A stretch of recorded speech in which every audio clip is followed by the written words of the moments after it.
Welcome to part 2 of the Arachnophiles on Unfair Into the Breach Guide Playthrough Extravaganza. We are on to our second corporate island. We've got the mechs up on screen. We've got an unoccupied slide mech with the shield upgrade. We've got Ralph Carlson in the bulk mech with Viscera nanobots. And then we've got our other starting pilot with the arachnoid mech and the damage upgrade on the arachnoid injector. So, even though we have the damage upgrade, we are still going to be looking for those low HP enemies. And my best two options are, once again, RST or Pinnacle Robotics for the robot enemies. And I don't like the look of RST right now. I don't really have a good answer to Diggers, and the self-destruct Blast Scion is also going to be a problem. I think if a... Don't quote me on this, but I think if a Spiderling spawns from an enemy that explodes, the Spiderling will immediately die. So, I elect to go for Pinnacle next. The Op4 didn't look like it was the worst thing in the world. Even though the Soldier Scion plus 1 HP will be a mild irritant, it will not impact the health of the robot enemies. So, I also need to really repair my grid health, so I'm very much considering the cryogenic labs as my first mission. All we have to do is destroy the egg sacs, keep the coal plant alive, and we will hopefully be repairing some of that grid damage that we took in the last couple missions of the first island. So we've got a pair of robots, a pair of crabs, and a mosquito. I'm hoping that I can bait at least one of the crabs into attacking the slide mech and the arachnoid mech, or the bulk mech, whichever one it may be. This isn't necessarily the greatest map seed for the Arachnophiles, but I've seen worse. We are successful in baiting one of the crabs, which is nice, and the mosquito is also a non-issue, so we have to worry about the alpha crab and the two robots. This could be potentially tricky. It's going to be hard to reach that alpha crab, so I have to try and figure out a way to clear out some space. That is the task before me.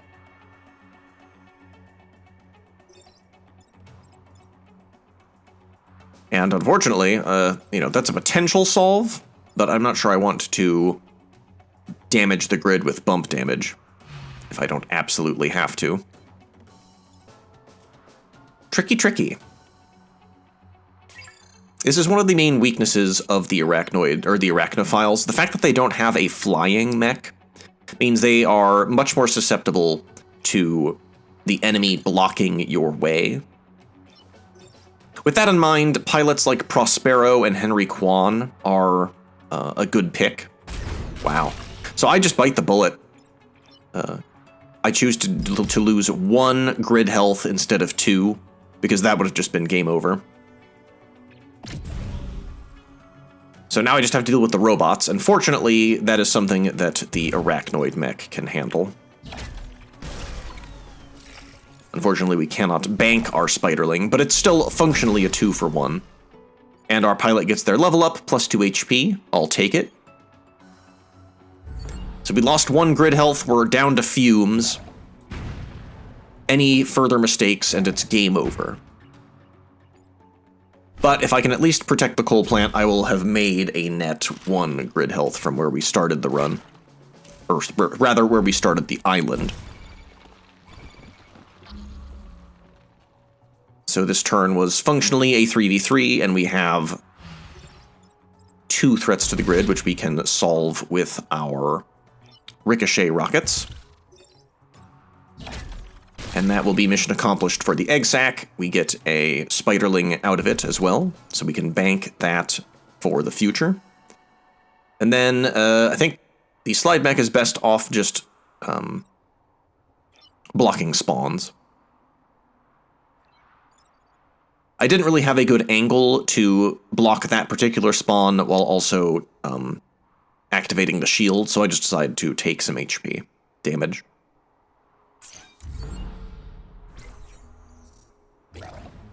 Moving the crab would have had it threaten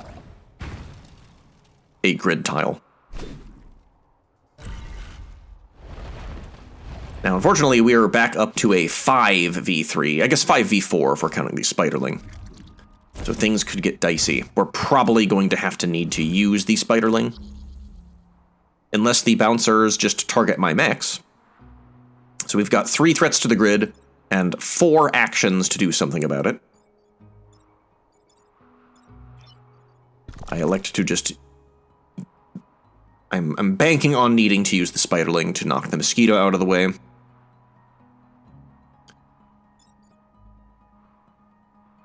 Now, here's the question. Do I see it? I know that the non-alpha crab can be dispatched with the Arachnoid Injector.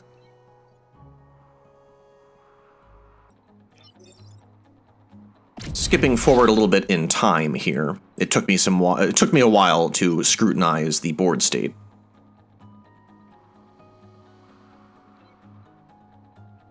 I do commit to a move from the slide mech. Unfortunately, the slide mech is now going to be destroyed. It will lose the shield from getting hit by the bouncer.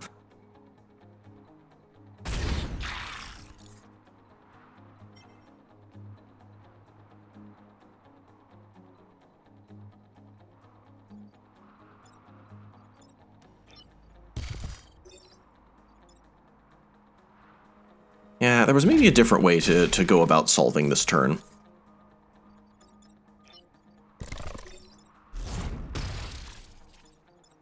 So I think the slide mech is going to be destroyed.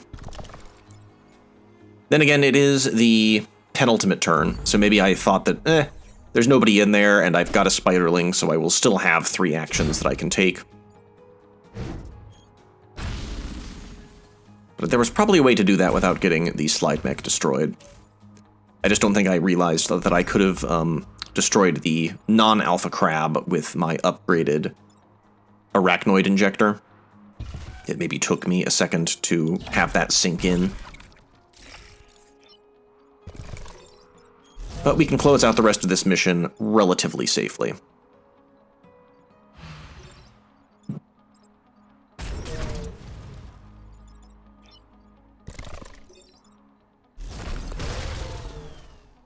And that will be a mostly clear board. There's just that one last alpha bouncer. So a little bit of a rough start, but I just did not see a way to emerge and still survive that first turn. I had to do something about that alpha crab. So I still need to repair that grid. So I am considering the next mission available on the map. I do a little bit of pilot shuffling. I kind of wanted that bulk mech to have more HP since it's kind of more front and center. And then Finisher on the Arachnoid mech would do 3 damage. Potentially useful. So we've got an Ice Storm mission. This is usually pretty player-sided. I don't think I've done a whole lot of Ice Storm missions in this series, but this is a good showcase for the utility of picking an Ice Storm mission. You know, my main focus is I need to get the grid health restored. I need to end with less than 4 mech damage, so as long as I'm careful, that shouldn't be too bad. And then we also have the added benefit of the Ice Storm itself, which will freeze 9 tiles every turn. This is both handy for freezing the grid and for arresting the movement of the enemy as well.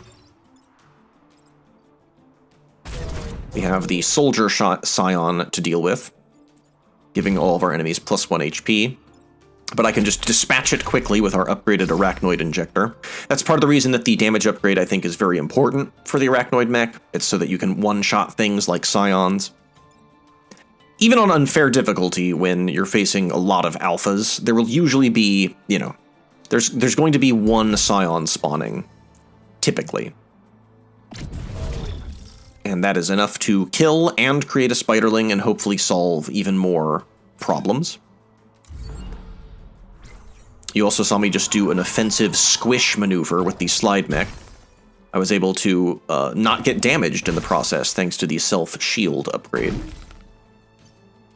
Turning it into one of the more rare science class mechs that can really do direct damage, as long as the positioning is right. The Ice Storm is not as helpful to me on this particular turn, but that's okay. We're going to use up a Spiderling. Remember, as I said before, as long as the Spiderling is doing something important or setting up something important, then it is worth the trouble.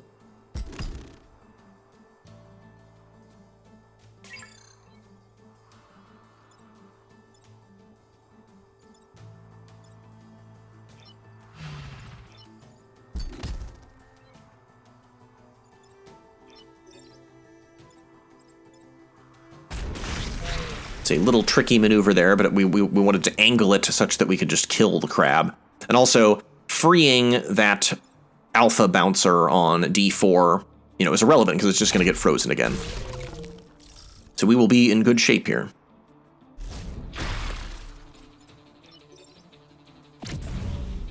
The next turn will be a 2v3.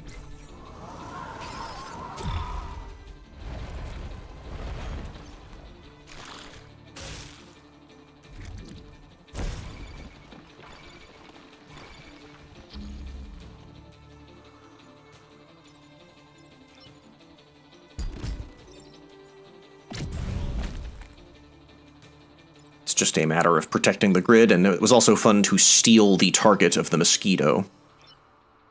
A little tricky thing I can do with the slide mech. And then keeping the arachnid mech out in the back, I have my decision to make here. I can soften up an enemy for the future, and I elect to do the Scorpion, both because it's worth more XP, and it is typically more problematic than the mosquito tends to be.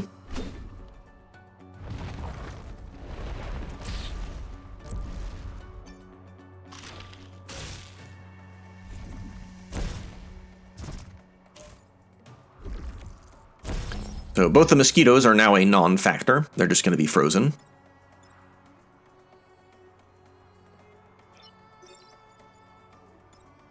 So we are really in the clear. We don't have to do anything at all. It's just a matter now of XP grinding.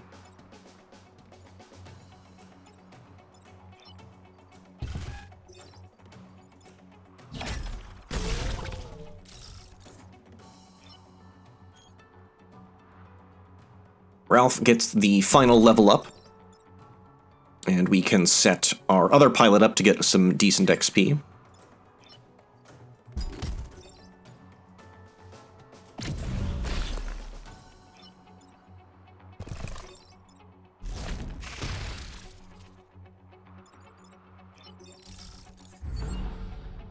Oh, weird. I don't know why I didn't have that pilot just kill that bouncer.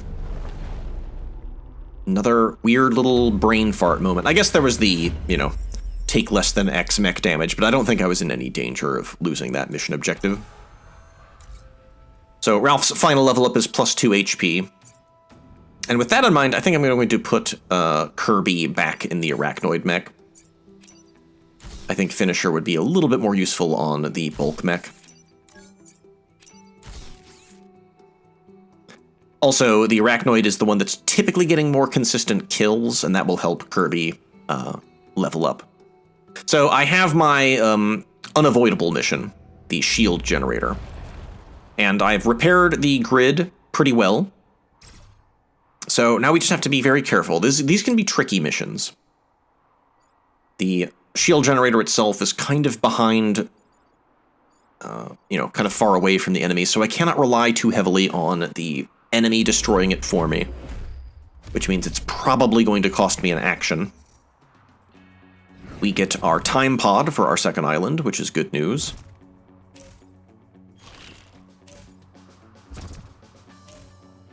And then we get 2 threats to the grid that we can technically ignore, as they will just be hitting shields.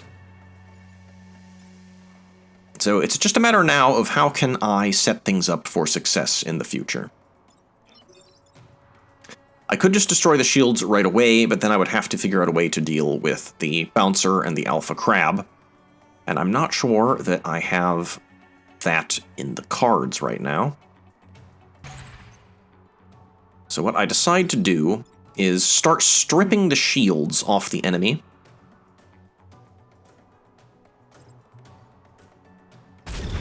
And I think that was a little bit of a misplay. I guess not. I needed to keep that crab from moving so that it wouldn't also be hitting more unshielded grid tiles. We can bank a spiderling, and then I think I just used the slide mech to strip the shield off of that alpha bouncer. We will take no grid damage in the process. The Vec will block the spawn for us, so the next turn will be a functional 4v4. I just have to be a little bit more careful now about the undefended cluster of grid buildings in the middle of the board.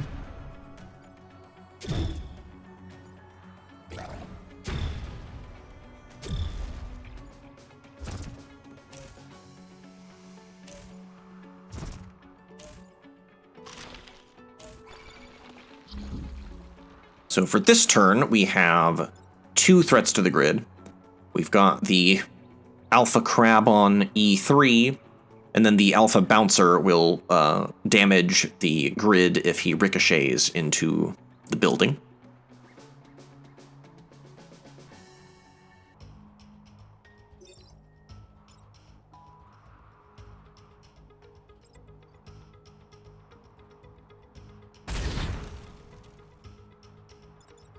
So it looks like I ultimately decide to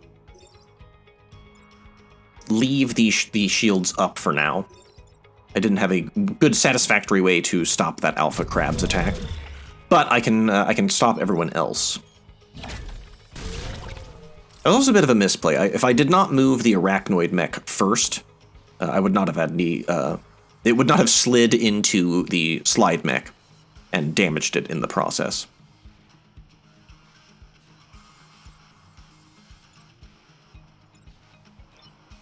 Then I decide to consume a spiderling to prevent another Vec spawn, and we will maintain the shielded building defenses. So our next turn will remain functionally 3v4 our favor, and this ought to be the time to disable the shields.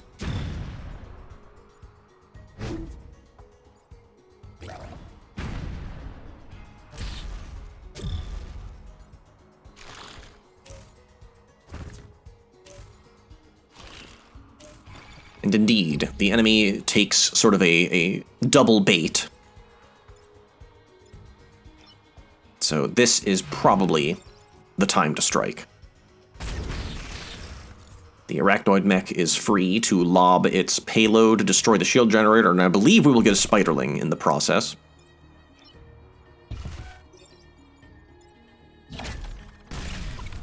That will be mission accomplished, assuming that I can prevent 3 grid damage.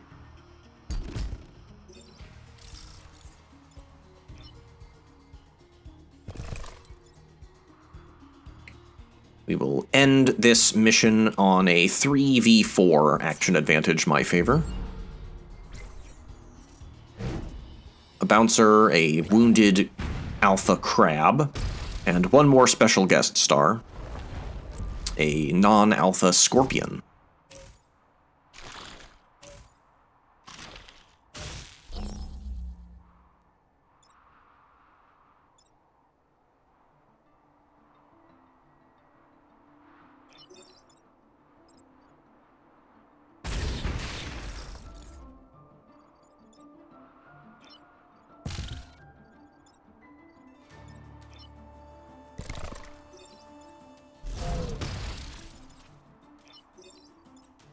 So that mission wasn't too bad. It just took me a minute to process all of my options.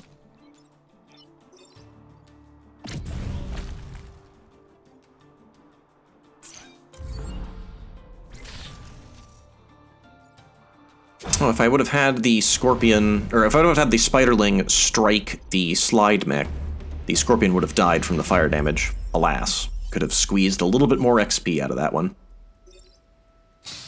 But then, the run suddenly gets very interesting. We are lucky we get the Force Amp. This is, at first glance, a modest-looking little passive, but there's a reason it costs a power core to equip. It is very powerful. It increases the damage that enemies take from bumping and blocking spawns from 1 to 2. And considering the ricochet rocket and the slide mech are mostly doing, they do a lot of damage with bump damage. Suddenly, the force amp upgrade increases the offensive capabilities of my team by a great deal. The slide mech can now, potentially do a crush worth, depending on how it shakes out, 4 damage. And the ricochet rocket's damage potential has also increased a great deal. So I was very, very happy to see that upgrade. And now we have my final choice of mission before the boss fight. I like to go with blocking Vex spawns. This can be tricky, but hopefully I will be creating spiderlings that will assist me in this endeavor. I was a little bit disappointed to see that there was no low HP enemies to start with, such as robots or the Scion. But I have rolled the dice. I'm trying to see if I can maybe encourage the crabs to target my own mechs. Crab baiting. Next episode on Deadliest Catch.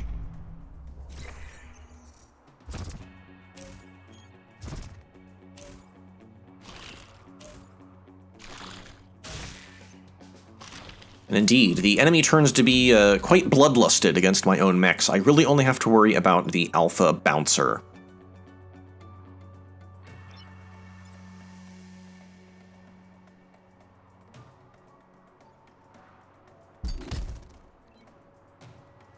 Which the slide mech can take care of relatively easily. And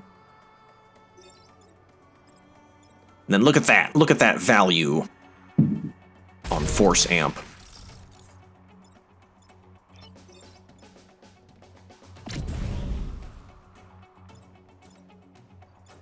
The only problem is we are not really in a position to block any spawns, sadly.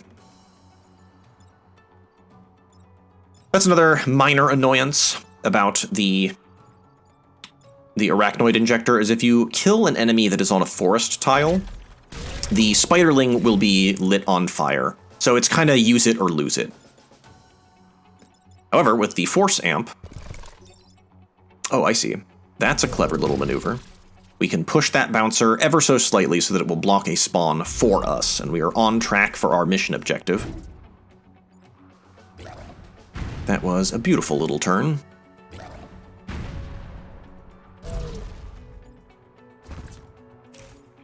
And see how the bouncer is down to 1 HP.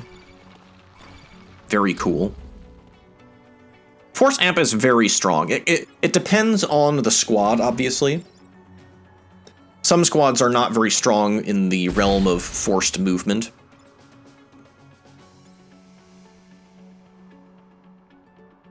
But for those that have strong forced movement game, the force amp is a very, very useful, very, very powerful tool.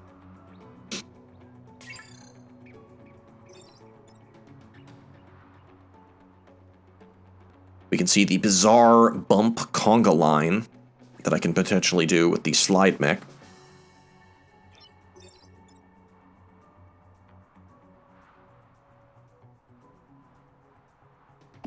Which I commit to, getting 2 kills in the process. Sadly, I have to do something about that crab. But we can just leave that spiderling there, and that will be 2 of the 3 spawns we need. We have to get 1 more spawn on the next turn, or else it is mission failed.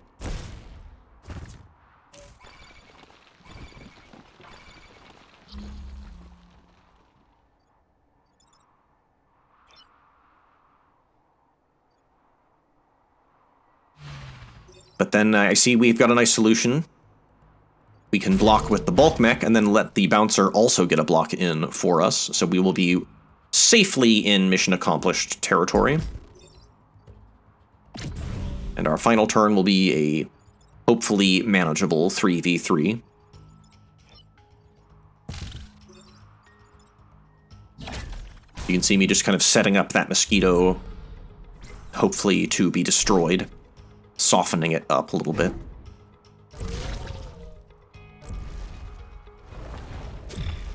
And indeed, it becomes a functional 1v3 for our last turn as the Soldier Scion finally makes its appearance. Unfortunately, the Mosquito is not a good target for the Ricochet Rocket unless I set up a shot. Now, this is an important skill for the Arachnophiles. Sometimes you just need to make a shot, and you can use your own mechs to do that. Indeed, the Ricochet Rocket has a 1-core upgrade that makes it so that allies are immune to damage from the Ricochet Rocket. But this comes up so rarely that I don't usually invest in it. You know, the Ricochet Rocket does not do very much damage on its own, so usually you can afford to shoot your own mechs with it, if indeed you need to use them to set up a Ricochet. As we saw, you know, even with boosted, it was not that big a deal. So now it is time for our final battle on Pinnacle, and we are up against the Starfish leader. This map is looking potentially tricky here. My one saving grace is that at least on the first turn, I can probably bait the Starfish leader into attacking a safe tile. The Starfish moves to F4 or D4. It will not be damaging any of the grid, and that means I can focus on bringing down its backup dancers.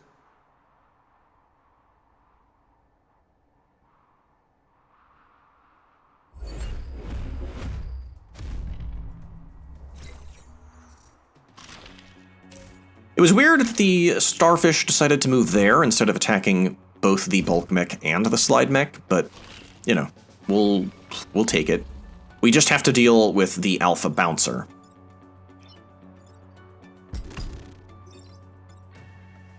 Look at that. Big force amp slide damage value. Suddenly, the slide mech has become a weirdly powerful offensive tool. Also, even though it looks like it's going to die, it will survive because it will absorb one of those hits with the shield. I do consider my other options here. I consider pulling the Starfish, but that would be bad. It would then be damaging the grid. So I commit to this big damage play.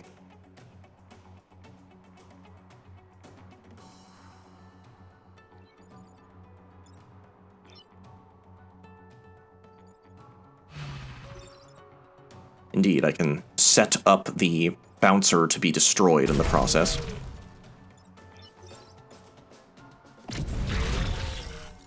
And then thanks to Viscera Nanobots, the slide mech is fine. So now the Starfish leader is down to a single backup dancer, and we can just get rid of that Scion and set us up for a Spiderling. So that was a pretty effective first turn. We went from a 5v3, and now we're to a 3v4 in my favor. The only problem is now we have to engineer the downfall of this pesky Starfish creature.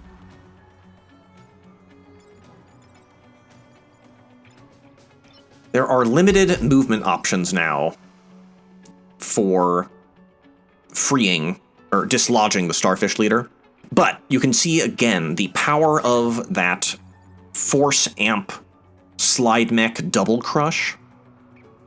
We could really take a chunk out of the Starfish leader.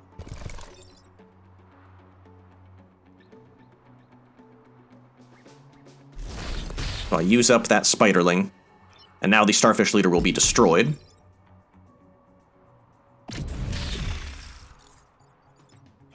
Which will give us the maneuverability we need to save the day. The only downside is we crack the ice underneath that crab and lose the Spiderling in the process, but it's fine. Next turn will be a 3v3. We're on track for our perfect island reward.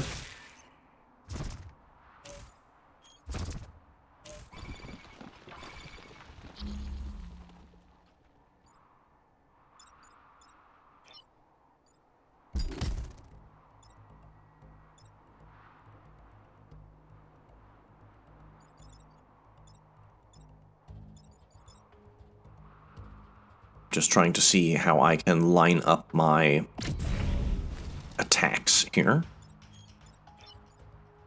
That Bouncer Alpha will be in good shape for us. It'll take 2 damage from its own Ricochet, then it'll take fire damage, and then we can ignore it on the final turn.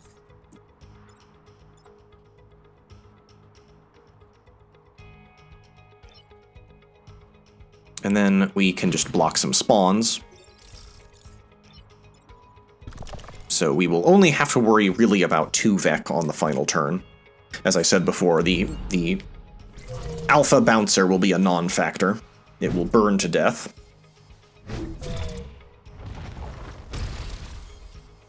So we really just have to worry about a Mosquito and a Bouncer. So shouldn't be a big deal.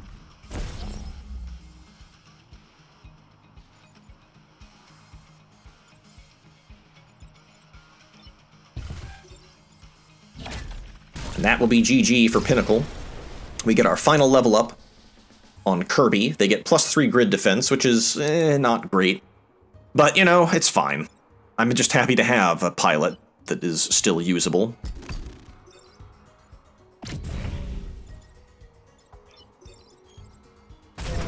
And that will be a clear board wipe. That Force Amp, man, ooh, it makes such a big difference. When I got that time pod, I suddenly realized that this run stood a real chance.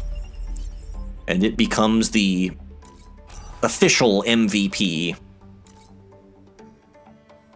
For my Perfect Island reward, I see that we've got the Light Tank, which is very strong. And then I sigh.